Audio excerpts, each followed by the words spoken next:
Bismillahirrahmanirrahim. Assalamualaikum warahmatullahi wabarakatuh. Kembali lagi di mata pelajaran Ilmu Pengetahuan Sosial kelas 9 MTS. Mungkin untuk kali ini pembelajaran kita sedikit berbeda ya, tidak seperti sebelumnya. Kita hanya menggunakan virtual seperti ini. Namun Ibu harap hal tersebut tidak melemahkan semangat kalian untuk tetap belajar, untuk tetap menggali, untuk tetap mencari. Jadi semangat terus ya untuk belajarnya. Semoga kita semua selalu dalam lindungan Allah Subhanahu wa taala dan diberi kelancaran dan kesehatan. Baiklah, untuk materi kita hari ini kita akan membahas tentang interaksi antar negara dengan negara lainnya. Ya. Di sini nomor 1, letak dan luas benua Asia dan benua lainnya. Ibu mau bertanya dulu, apakah kalian pernah mendengar kata benua? Atau ada yang sudah tahu apa benua itu? Baiklah ya, benua atau kontinen adalah hamparan daratan yang sangat luas, yang pada bagian tengahnya bersifat kering, karena tidak mendapat pengaruh angin laut yang basah dan lembab. Nah, itu disebut dengan benua ya. Adapun wawasan di sini, pada mulanya di permukaan bumi hanya ada satu benua yang disebut dengan Pangea. Nah, di sini ya, jadi sebelum menjadi benua, dulu itu benua itu hanya ada satu, disebut dengan Pangea. Benua tersebut saling menjauh atau saling mendekat satu dengan yang lainnya. Dalam kurun waktu jutaan tahun barulah terbentuk benua yang kita kenal saat ini. Ya, seperti itu. Jadi dulu itu pada masanya benua itu tidak terbentuk. Jadi hanya satu bentukan benua saja yang disebut dengan Pangea. Begitu anak-anak ya. Oke, lanjut di slide selanjutnya. Di sini kita akan melihat sejarah terbentuknya benua. Kurang lebih 300 juta tahun yang lalu, semua benua yang ada sekarang ini tergabung menjadi satu yang disebut dengan benua Pangea. Nah, seperti ini ya gambarnya, bisa kalian lihat ini. Dan di gambar kedua kita lihat di sini ada benua Laurasia dan Gondwana, di mana kedua benua ini adalah belahan dari benua Pangea.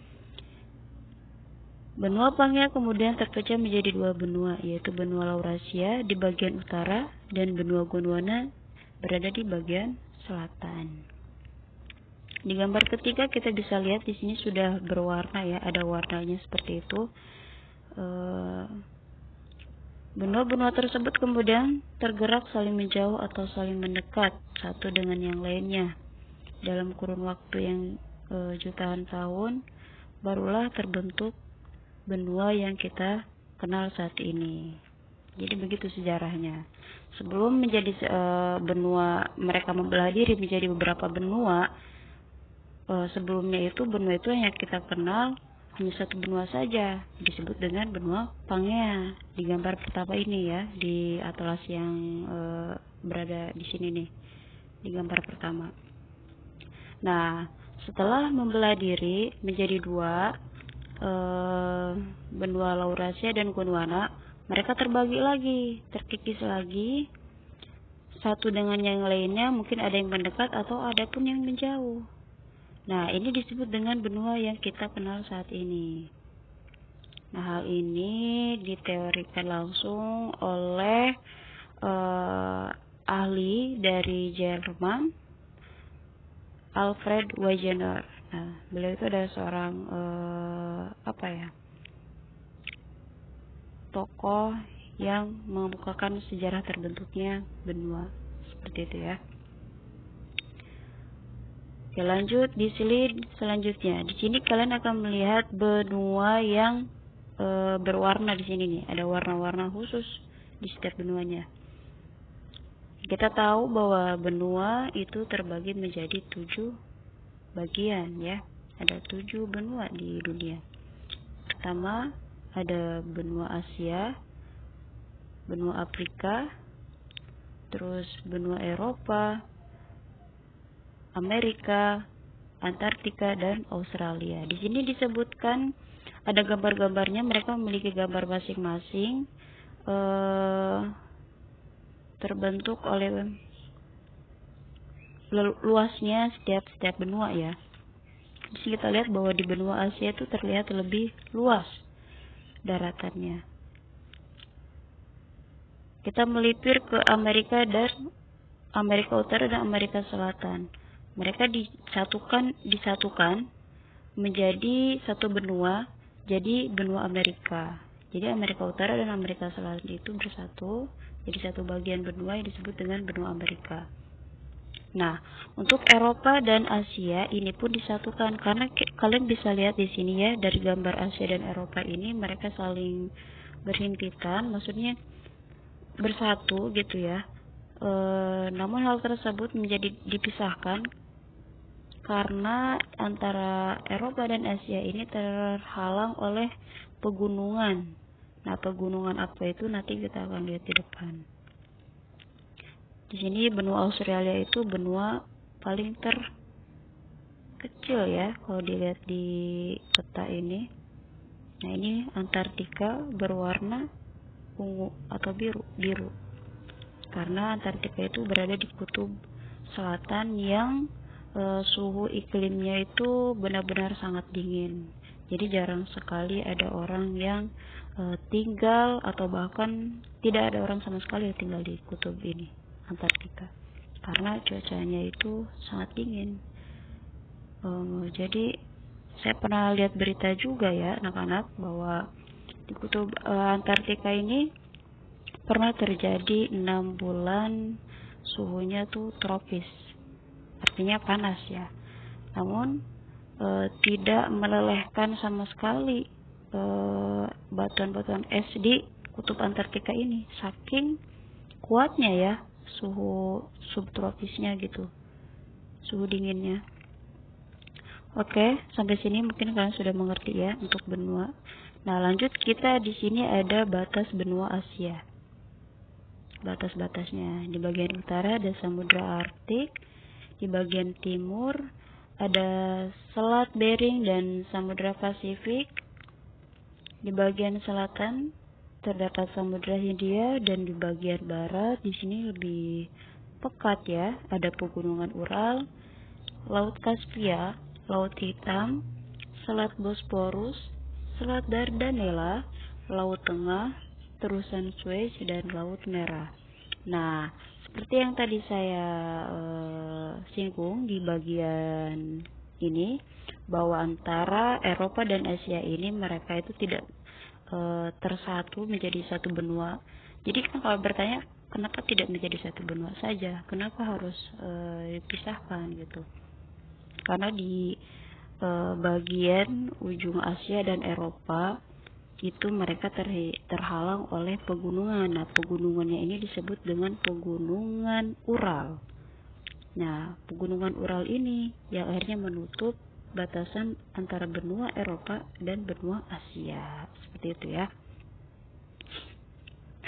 Dan pada itu antara benua Asia dan benua Eropa itu tidak bisa disatukan karena beda-beda budaya gitu. Kalau Indonesia itu lebih santuy orang-orangnya, tapi kalau misalkan Eropa itu mereka tuh lebih kepada menghargai waktu gitu.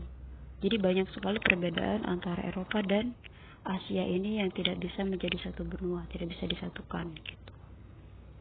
Beda opini juga. Kalau Indonesia itu lebih berbelit-belit ya dalam berbicara, tapi kalau misalkan Eropa mereka tuh lebih kepada to the point gitu. Nah, itu menjadi batasan mereka untuk tidak menjadi satu benua gitu. Jadi dipisah benua Eropa dan benua Asia. Oke, lanjut, di sini ada pembagian wilayah benua Asia. Bisa kalian baca di sini ya. Nah, kecil ya tulisannya, atau mau dibacakan saja, baiklah. Di sini ada pembagian wilayah benua. Benua Asia itu terbagi menjadi beberapa wilayah atau region, yaitu diantaranya ada Asia Barat, atau Asia Barat Daya, bisa disebut juga dengan Timur Tengah. Kalau kita tahu bahwa Asia Barat atau Timur Tengah ini diisi oleh orang-orang dari negara-negara Arab, Irak, terus Pakistan, ya, Mesir. Nah, ini berada di Timur Tengah. Selanjutnya ada Asia Tengah, Asia Timur, Asia Selatan, Asia Tenggara, dan Rusia. Nah, kita ini berada di mana coba? Asia Tengah, Asia Timur, Asia Selatan, atau Asia Tenggara? Kita berada di Asia Tenggara ya, teman-teman. Nah, di masing-masing wilayah memiliki ciri atau karakteristik yang membedakannya. Betul, karena setiap negara itu pasti mempunyai budayanya, mempunyai kulturnya, punya khas ciri-ciri dari budaya tersebut gitu. Jadi setiap negara itu pasti punya ciri khasnya masing-masing gitu ya. Nah, di sini karakteristik benua Asia.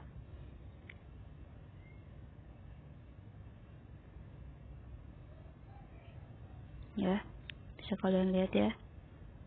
Dan bisa dibaca juga.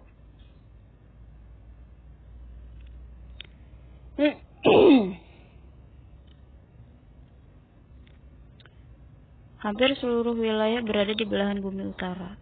Hanya sebagian kecil pulau yang berada di belahan bumi selatan, termasuk Indonesia. Benua Asia merupakan benua terluas di permukaan bumi. Luasnya mencapai 44 juta kilometer per kubik, atau 1/4 luas wilayah daratan dunia, atau 4,5 kali luas benua Eropa. Jadi lebih luas Asia ya dibandingkan dengan Eropa. Dan Asia itu menjadi benua pertama yang luasnya mencapai, maksudnya tertinggi gitu luasnya. Terus di sini juga sebagian besar penduduk bumi tinggal di benua Asia. Ya, banyak sekali penduduk Asia itu terbilang cukup banyak ya untuk penduduknya gitu. Untuk masyarakat yang tinggal di situ itu cukup banyak untuk di benua Asia ini gitu. Karena tadi itu ya luas sekali gitu benuanya. Lanjut, di sini puncak tertinggi dari benua Asia ini ada Gunung Everest. Ada yang tahu di mana Gunung Everest? Yaitu PR ya untuk kalian. Selanjutnya bagian terendah, yaitu ada Laut Mati di bawah permukaan air laut. Sungai terpanjang yaitu Sungai Yangtze. Dan yang terakhir di sini ada danau terbesar yaitu Danau Laut Kaspia. Oke, lanjut.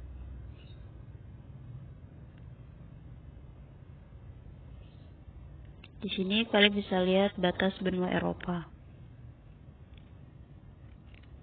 Batas benua Eropa di bagian utara terdapat Samudra Arktik, di bagian timur ada Asia Pegunungan Ural, Selat Dardanella, dan Laut Kaspia. Oke, jadi kalau misalnya kalian tadi lihat batas benua Eropa di bagian yang sudah kita bahas, nah di bagian sini nih, di bagian sini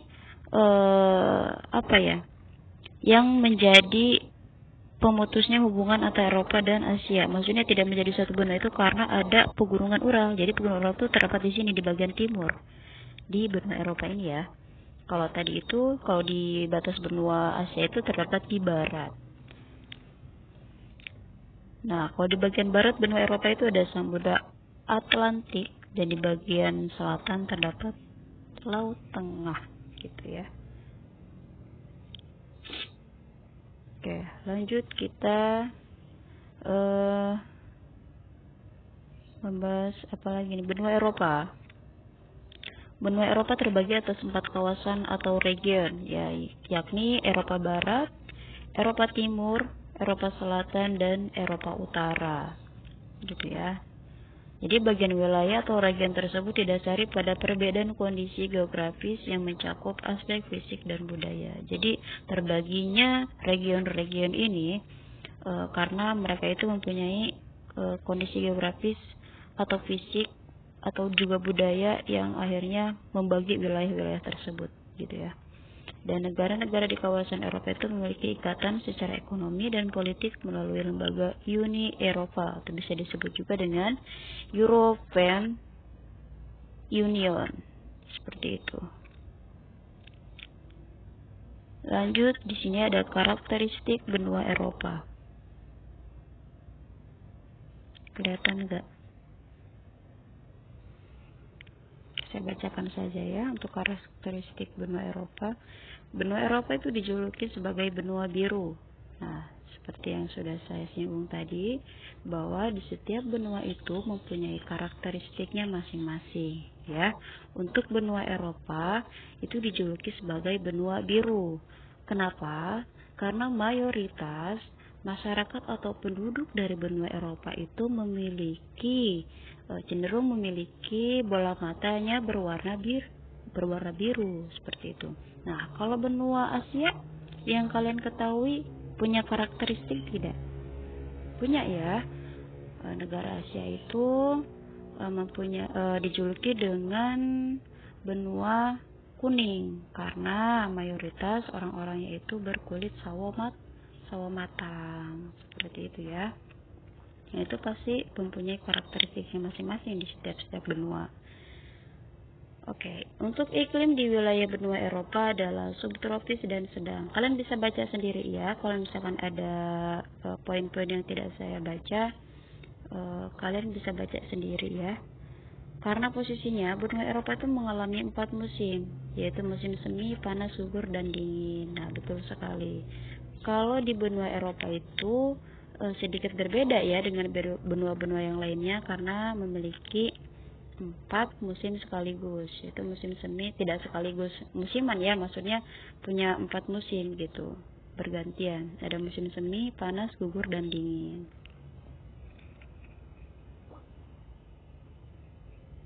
Lanjut, saya pas untuk luas benua Eropa ya, itu kalian bisa baca.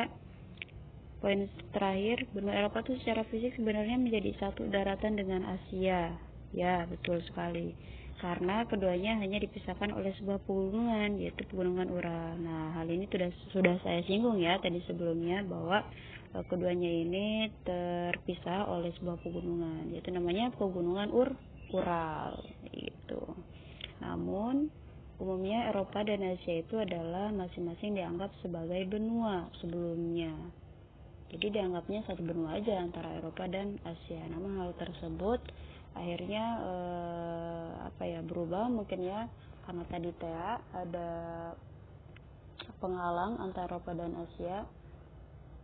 Si pegunungan Ural ini yang akhirnya memutuskan benua Eropa dan Asia ini mempunyai benua masing-masing akhirnya gitu.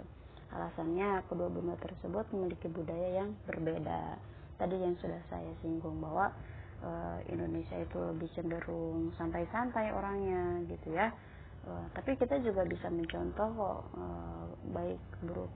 baiknya gitu dari negara lain, dan negara lain pun mungkin kita juga mempunyai sisi baiknya gitu di negara-negara lain gitu ya. Kalau Indonesia banyak santri gitu, nah di luar nggak ada ya kan. Nah itu bisa jadi ciri khas Indonesia sendiri gitu. Jadi bisa juga dicontoh oleh negara lain, karena banyak juga sih ya wisatawan yang menyukai Indonesia, benua Asia ini, khususnya Indonesia juga banyak kok yang disukai. Lanjut kita ke halaman 11. Di sini kalian akan melihat batas benua Australia.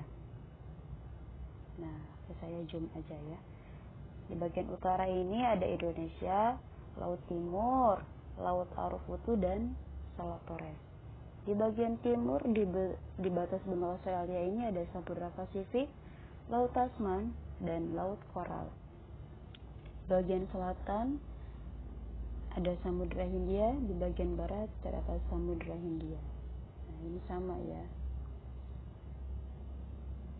Nah, oke, seperti itu.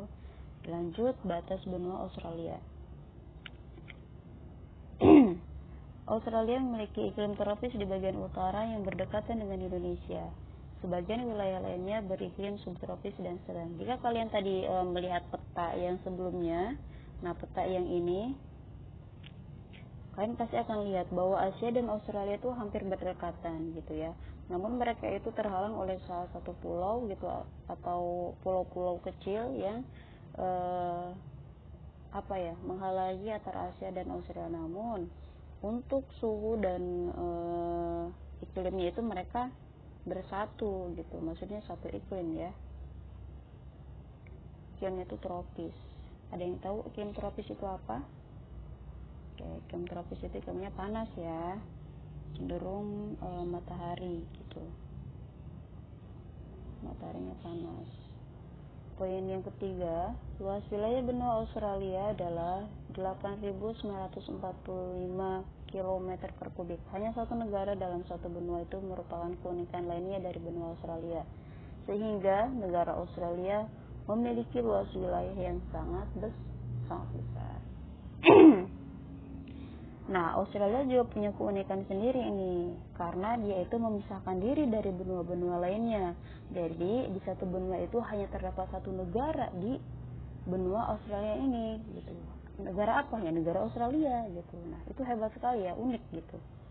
Nah, kalau misalkan di benua-benua lainnya kan, satu benua itu pasti ada banyak negara gitu ya, khususnya di Indonesia, khususnya di Asia nih. Di Asia juga banyak sekali gitu, satu benua tapi banyak negara. Ada negara Malaysia, apalagi yang kalian tahu, Singapura, ya betul. Terus apalagi, Filipina, Vietnam, ya Kamboja. Nah itu gitu. Nah, kalau uniknya di Australia ini, jadi satu benua itu dikuasai oleh dia ya gitu, oleh negaranya sendiri gitu. Nama negara Australia, nama benuanya Australia, dan negaranya pun namanya Australia. Itu unik. Nah, di sini meski demikian, sekitar 2/3 wilayahnya itu berupa gurun. Ya, Australia itu menjadi salah satu negara terluas juga di Asia, di benua gitu, tiap-tiap benua. Namun untuk Australia ini lebih cenderung kebanyakannya tuh gurun gitu. Tidak ada yang mau tinggal di gurun ya gitu. Jadi kebanyakan disekat gitu tempatnya, wilayah-wilayahnya tuh gurun gitu. Nah, untuk yang poin terakhir, catatan penting untuk benua Australia bahwa puncak tertinggi adalah puncak Mawson. Ya, ini ketinggiannya. Terus bagian terendah adalah Danau Eire, 15 meter di bawah permukaan laut. Sungai terpanjang adalah Sungai Murray. Nah, itu dia berada di Australia ya. Dan danau terbesar adalah Danau Eire di benua Australia ini. Oke, lanjut ke slide selanjutnya. Nah, ini dia. Kita lanjut ke batas benua Afrika. Tadi Asia sudah kita jelaskan, sudah saya singgung juga. Untuk benua Eropa juga sudah. Sekarang melipir ke batas benua Afrika. Di benua Afrika ini bagian utara terdapat Laut Tengah. Oke, bisa kalian lihat ya, di sini sudah saya zoom. Untuk bagian timur terdapat Laut Merah, Samudra Hindia.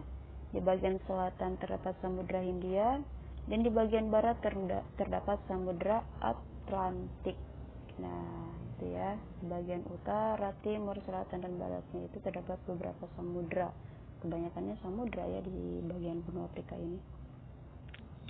Oke, lanjut ke karakteristik benua Afrika. Bisa kalian baca juga di sini secara geografis. Benua Afrika itu terbagi atas 5 kawasan, yaitu ada Afrika Utara, Afrika Timur, Afrika Barat, Afrika Tengah, dan Afrika Selatan. Nanti kalian bisa cari tahu di Afrika Utara itu negaranya mana-mana. Nah, benua Afrika sering disebut juga dengan benua hitam karena mayoritas penduduknya mempunyai kulit berwarna hitam. Nah, sudah saya singgung lagi bahwa karakteristik di setiap benua itu pasti mempunyai ciri khas dan budaya masing-masing, punya ciri khasnya masing-masing. Nah, si benua Afrika ini sudah dapat julukan disebut juga dengan benua hitam karena tadi ya mayoritas orang-orangnya pada hitam-hitam kulitnya gitu. Hitamnya ini bukan hitam apa ya, jadi beda lah gitu. Kalau sawo matang ya kita ini benar-benar kulitnya itu hitam banget gitu, secara fisik gitu terlihatnya hitamnya hitam pekat. Nah, di poin ketiga, Afrika dilewati garis khatulistiwa sehingga sebagian wilayahnya beriklim tropis.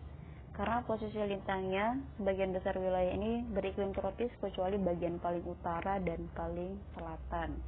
Nah, di kedua wilayah tersebut iklim mulai memasuki zona subtropis. Nah, ada yang tahu apa perbedaan tropis dan subtropis? Nah, kalian bisa jawab langsung di kolom komentar ya, teman-teman. Poin selanjutnya, benua Afrika merupakan benua terbesar ketiga setelah Asia dan Amerika. Nah, betul. Jika kita melipir ke peta sebelumnya, nah, Afrika juga termasuk benua terbesar, terluas setelah Asia dan Amerika. Bisa kalian lihat ya.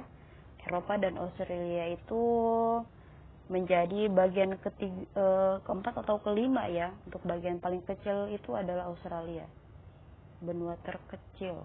Karena tadi itu sebenarnya benua Australia itu luas kok, tapi karena tadi banyaknya gurun ya gitu.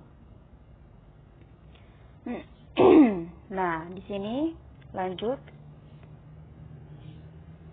Luas wilayah Afrika itu mencapai 30,290.000 km per kubik. Wah, pantas saja bahwa benua Afrika masuk ke dalam kategori benua ketiga yang terbesar ya, setelah Asia dan Amerika. Nah, mungkin itu saja yang bisa saya sampaikan. Itu yang bisa Ibu sampaikan untuk kalian. Nanti untuk materi, kita belum bahas Amerika dan Antartika ya. Ya, kita belum bahas nih Amerika, untuk benua Amerika dan benua Antartika. Ini akan kita bahas di minggu ke depan ya, minggu depan. Terima kasih untuk pembelajaran kita hari ini. Semoga ada manfaatnya untuk kalian, bisa diambil manfaatnya, bisa dipelajari juga. Terus kalau misalnya kalian nanti suatu saat nanti yang mau jalan-jalan ke luar negeri, nah kalian harus bisa mengondisikan